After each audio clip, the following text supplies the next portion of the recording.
Alright everybody, welcome back to another Creepypasta. Today we're going to be looking at a smaller one. It's going to be short and sweet. Its title is going to be Pac-Man. Once again, like always, I will be leaving the link to it in the description below. But without further ado, let's start reading. The trip was all on schedule and everything had gone just as according to plan. Ben, Peter, Isaac, Cameron, and Paul all sat at the control deck of the ship, looking over the controls to check that all was normal. It was only a few weeks until they were scheduled to make contact on Alpha Centauri. As the ship's computer told them that all systems ran well, the five went to the dining hall and got their dinners.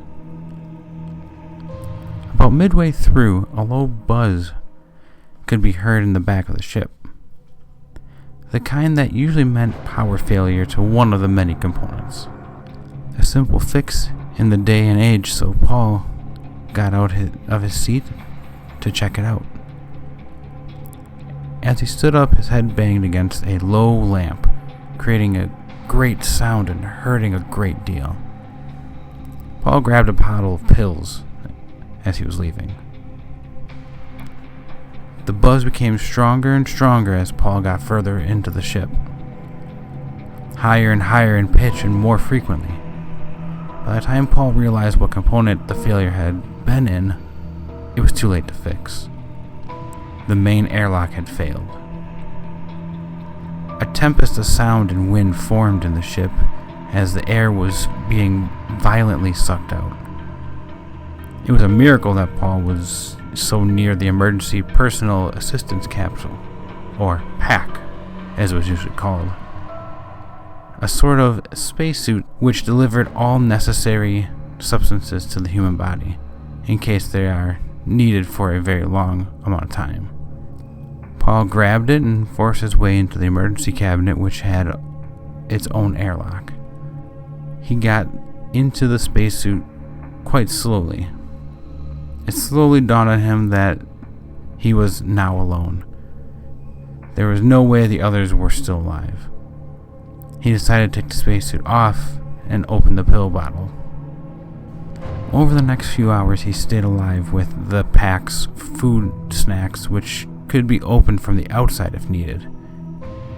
When he had taken the last of the pills, which he was taking far in excess of need, trying to dull his senses, a sense of mania began to set in. He wanted pills. He needed pills. Paul slowly donned his suit and opened the door. The main lights had failed, and the whole ship was now illuminated by eerie krypton neon lights, which glowed a deep, rich blue. In his mania, Paul could not remember his way around the ship. All of the medicine, largely in form of various pills, were kept securely in baskets around the ship. However, the caps had been ripped off and the contents have spilled out. A good portion of them stayed in the halls rather than flying out of the airlock. Paul first worked his way to the airlock, occasionally seeing something out of the corner of his eye. He found the manual airlock closed quite easily, sliding it shut securely. Not that it mattered anyway. He turned around and witnessed a gruesome sight. The others, all halfway into their packs, which hung near dining areas, there were many sets all over the ship, were quite near death but somehow kept alive by the packs. They all approached Paul and he ran in search of more pills. Alright, so that was Pac-Man. Definitely short and sweet, like I said.